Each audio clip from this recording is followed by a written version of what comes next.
Aujourd'hui, je fais entretenir ma surjeteuse, j'ai nommé 634D, afin de réparer quelques inconvénients. La première chose est que j'ai cassé ceci. Si je peux acheter le panneau en arrière bon marché, cela sera parfait, mais j'ai le sentiment que je devrais utiliser une perceuse. Mais cela n'est pas la première raison d'être ici aujourd'hui. Le plus grand inconvénient, ce guide-fil de la machine à coudre.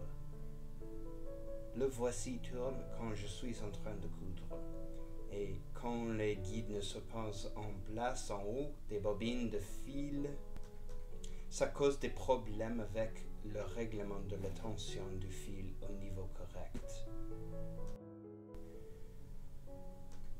Je pourrais aussi bien résoudre quelques problèmes à la fois et voir si nous pouvons réparer la sergeteuse. Laisse-moi démonter cette machine. Je suis heureux de dire que c'est assez facile, mais avec de nombreuses vis. Ces deux vis fixent la porte à la charnière. Ceci est important pour que vous puissiez accéder à l'arrière de la machine et y nettoyer. Ensuite, vous avez deux vis ici, une pour le panneau latéral, une pour le panneau arrière et deux vis pour le panneau avant. Une fois que vous enlevez tous ces éléments, vous devez les garder en sécurité. Vous pouvez voir que j'ai un aimant pour empêcher les vis de se perdre. Fondamentalement, le couvercle se détachera simplement de cette machine. Nous pouvons enlever la couverture arrière. Si je me souviens bien, cela fait des années que j'ai retiré les panneaux. Il n'est pas trop compliqué de retirer les couvercles. Voici, c'est parti. Voilà, donc, ce couvercle est maintenant retiré et nous pouvons voir ici le moteur. Si votre moteur meurt, il est facile d'accès. Si je le voulais, je pourrais le convertir en 110 plutôt qu'en 220 volts. Le panneau latéral ne se détache pas. Il y a peut-être plus de vis. Retournons cela. Ah! Nous avons une autre vis là-bas. Il y a beaucoup de vis, mais ça va. Voyons ce qui se passe avec ce panneau latéral.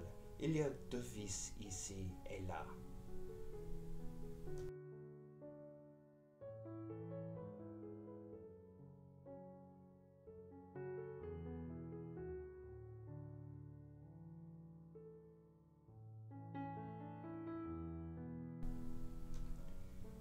Il y a deux vis ici et là, juste à côté de l'ampoule. Les vis sont sur une clip métallique qui se fixe à l'avant. Je vais faire basculer complètement la sergeteuse sur le côté. Cela facilite les choses.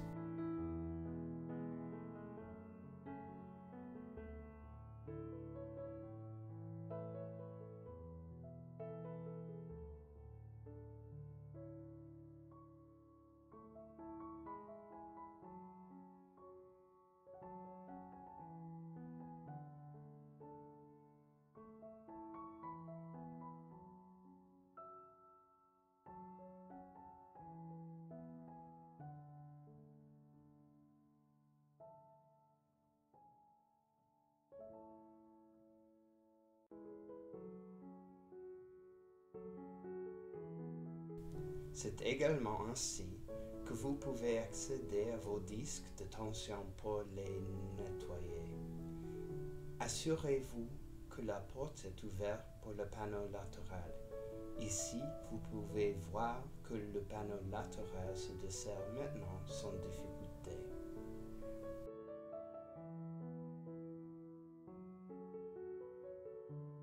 Je peux maintenant aborder le problème.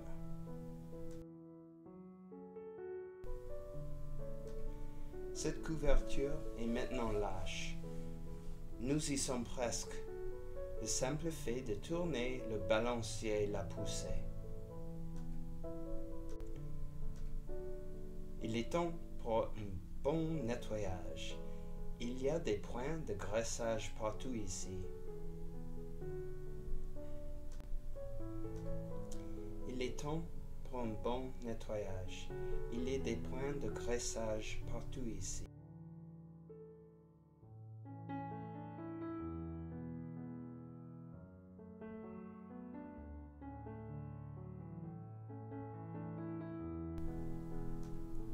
Oh wow, il y a une mèche ici. C'est vraiment sec. Il faudra donc absolument une bonne dose d'huile. Il s'agit d'une huile synthétique qui ne sèche pas pendant très longtemps.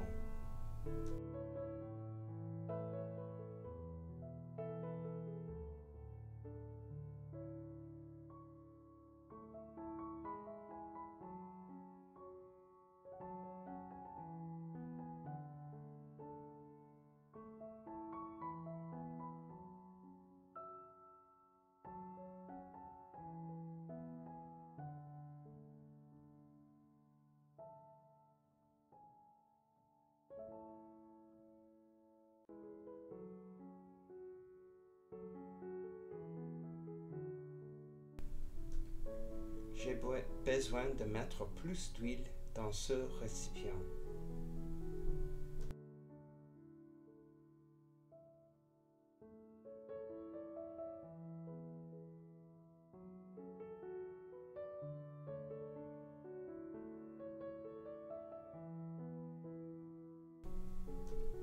Ici, nous avons une brosse à peluche et de l'essuie-tout.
Jetons un coup d'œil à ceci. Cela monte et descend.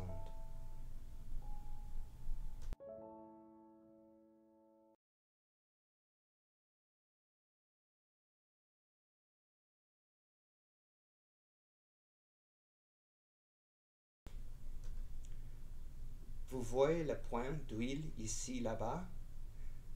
Cela pourrait être probablement un pour le couteau.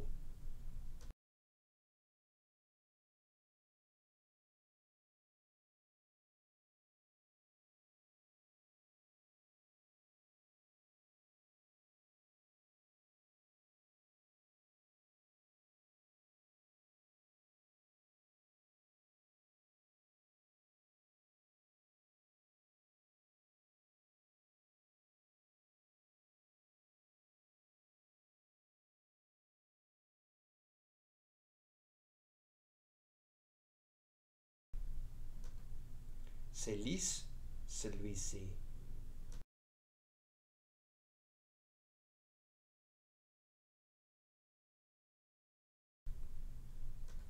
Voici quelque chose que vous n'avez peut-être jamais remarqué. Il y a deux petits trous où Vous pouvez voir l'arrière des griffes d'entraînement se déplacer là-dedans. Ceux-ci auront certainement besoin d'être huilés. Il y a un trou sur le côté ici dans ce mécanisme. Le trou est pour rentrer l'huile dedans. Vous devez vous assurer que vous faites de même ici. Vous ne pourrez jamais y entrer si vous ne démontez pas la machine. Voyez la mèche là-bas. Assurez-vous qu'il est saturé d'huile. Normalement, je ne fais que huiler les zones exposées. Vous devez comprendre, si vous entretenez vous-même vos machines, vous devez vous assurer de nettoyer et de réparer toutes ces zones. C'est certainement beaucoup plus fluide.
Vous pouvez maintenant accéder au disque de tension. Si vous avez une ficelle, vous pouvez la nettoyer à l'intérieur.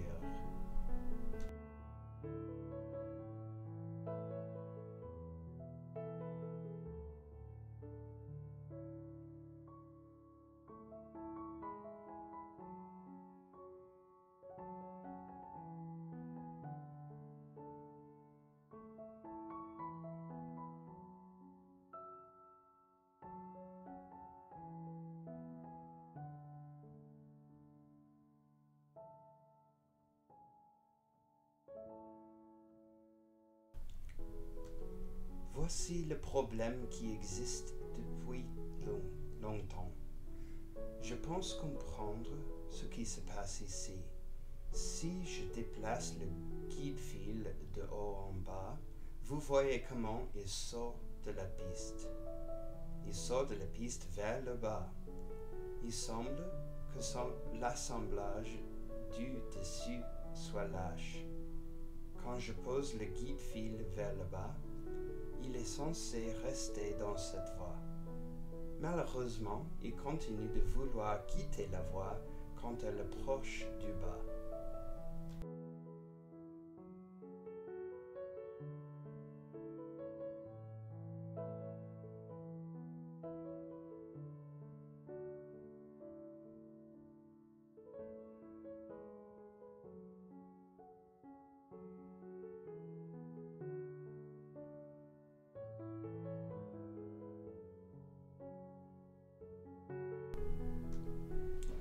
Je dois comprendre comment l'empêcher de quitter la piste lorsque je la baisse.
Nous avons du succès.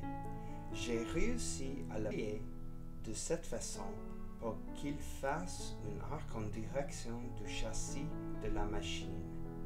Maintenant, quand je le pousse de haut en bas, il reste dans la piste. Cela a fini par être une solution simple après toutes ces années.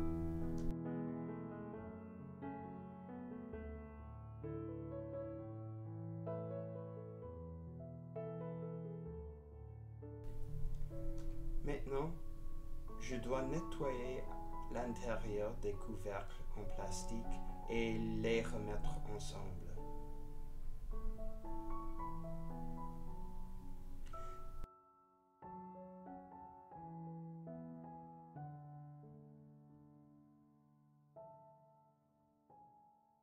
Ce sera fantastique de pouvoir coudre ce soir sur la machine propre et parfaitement opérationnelle. En tout cas, au revoir pour le moment.